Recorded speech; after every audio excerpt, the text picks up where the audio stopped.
Hey guys, Prowl 1701 here, and we're cracking the top 10. We are continuing our ranking of the Doctor Who seasons and series, from worst to best in modern and classic Doctor Who. And we're at number 10. We are in the top 10, and that is going to be season 2, William Hartnell's second season.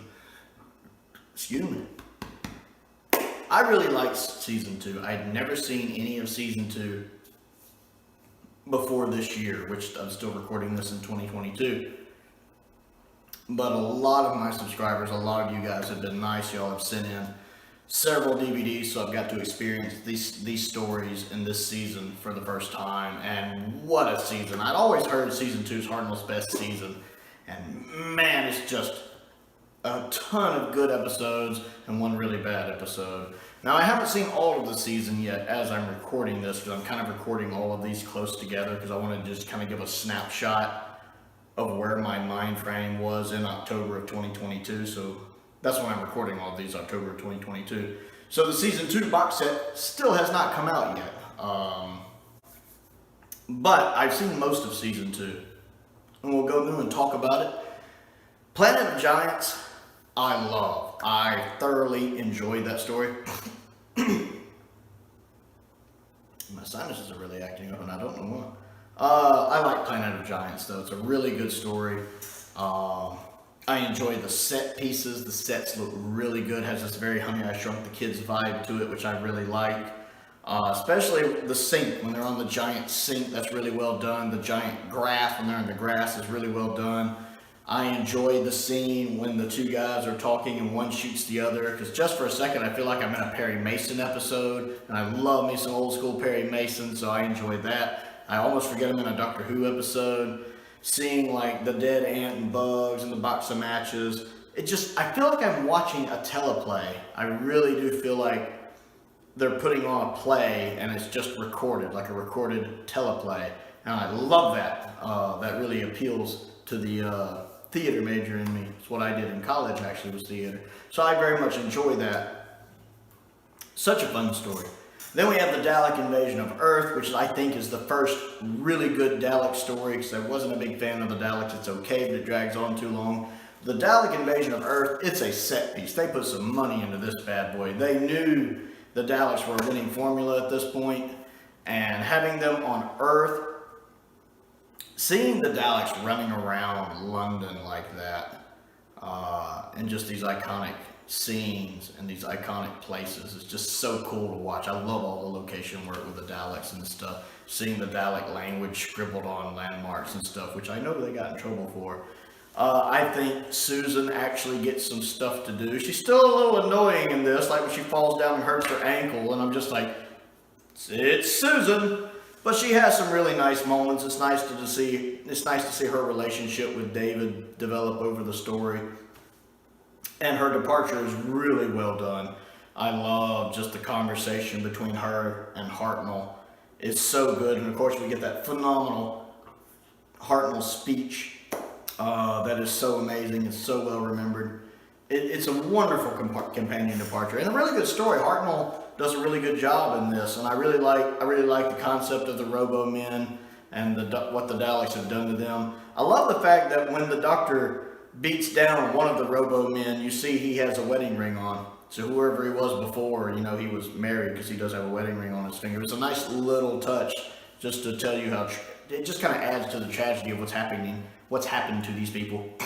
And then, of course, when the one guy finds his brother, and his brother does remember who he is right before they both die, it's a very touching moment, too. I very much enjoy the Dalek invasion of Earth. And then we have The Rescue. I love The Rescue. I like The Rescue. It's a two-parter, but it gets a lot into those two parts, but it doesn't overstay its welcome.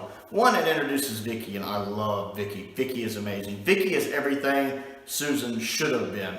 And I love just immediately how the first Doctor attaches to Vicky, almost like she's a substitute Susan, because he just lost Susan. So he attaches to her. Listening to them have conversations just in The Rescue before they even know each other. And he has this kind of paternal instinct with her that I adore. I love some of their conversations they have in the ship toward the beginning. That's really, really awesome. And I love the fact that when I saw the villain in it, I can't remember his name, it's a weird name. When I saw his costume, I was like, yep, that's 60s Doctor Who. It looks like a man in a suit. And it turns out to actually be a man in a suit. And I'm like, that's clever. That's clever. They took the concept of our monster looks like a man in a suit. So, I love that. I started laughing when I realized that's what was going on. That was clever. That was really clever. I love the rescue. And then we have the Romans. And I love the Romans. Once you realize the Romans is a comedy, it is amazing. I love the Romans. It's hilarious. The guy playing Nero plays comedy Nero perfectly. And just watching how exasperated Barbara gets having to deal with him. And then I love how like Ian and Barbara and Vicky and the Doctor keep missing each other. Like the whole story, they keep barely missing each other. To the point to where when the Doctor and Vicky get back, they don't realize that Ian and Barbara ever left. It's not until like the next story or something like that when Ian, look, we've already explained it to you. I love that. It's a funny story. I love when the Doctor gets to fight the guy at the beginning of one episode, right at the beginning. And he beats him up and basically tricks him into flying out a window. And the Doctor's like, what? And Vicky tried to warn him. He's like, why did you interrupt my fun? I was having a good time. I might be an intelligent fellow, but I still like to engage into some fisticuffs. And he actually says fisticuffs. I love the Romans. It's hilarious. And then we have the Web Planet.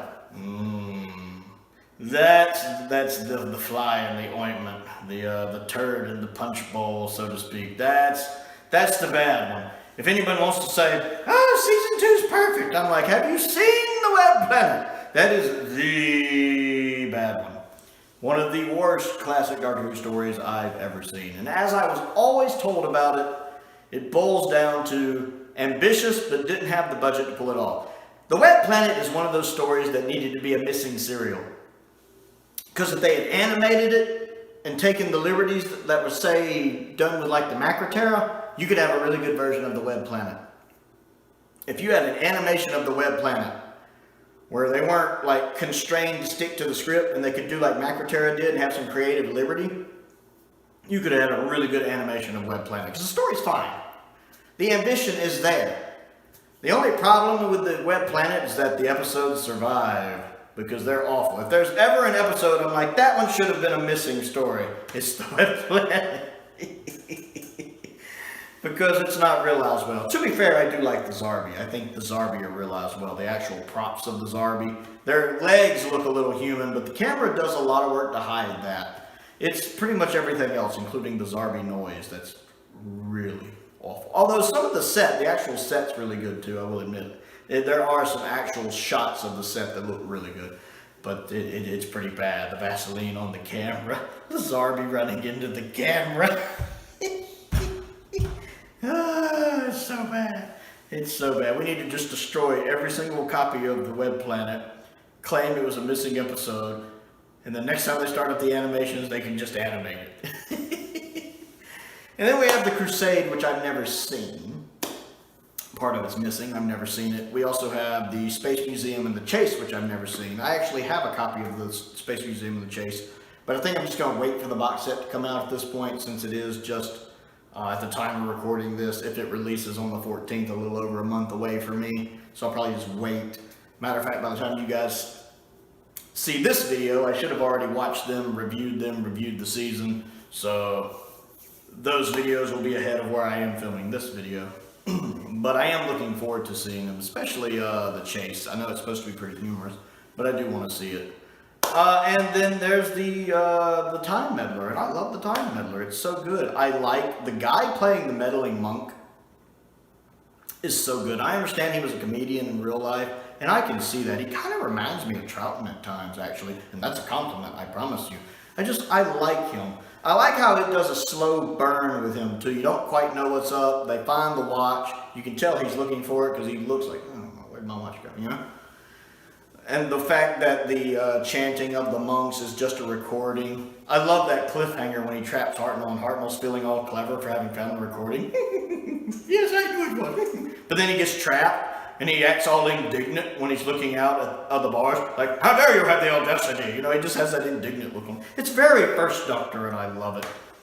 And then, of course, how the Doctor traps him there by sabotaging his TARDIS is really clever. I really like the meddling monk.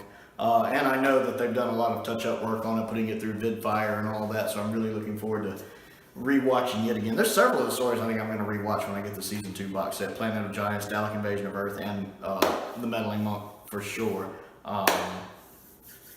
Because I really like the Time Meddler. It's really good. So it's a strong season. The only really weak story of the ones I've seen was the Web Planet, though it's really, really weak. The rest of them I've enjoyed. I thought were really good. So yeah, that's where I put Season 2. I think it's Hartnell's best season from what I've seen, and I think it's one of the top 10 best Doctor Who seasons of all time from when I'm doing this video, at least. So I want to know what you think of Season 2 and the stories in Season 2, so comment down below and let me know. It's always nice to hear from you guys. And go ahead and do all the other fun stuff, the like button, the subscribe button. Down in the description, you know, there's links to the Patreon, links to the Amazon wish list, and the P.O. Box if there's anything you'd like to send me to look at. I want to give a shout out to Stephen Crane. I really appreciate his continued support, as I do the support of all of my patrons. Thank you very much. Most importantly, thank you for watching.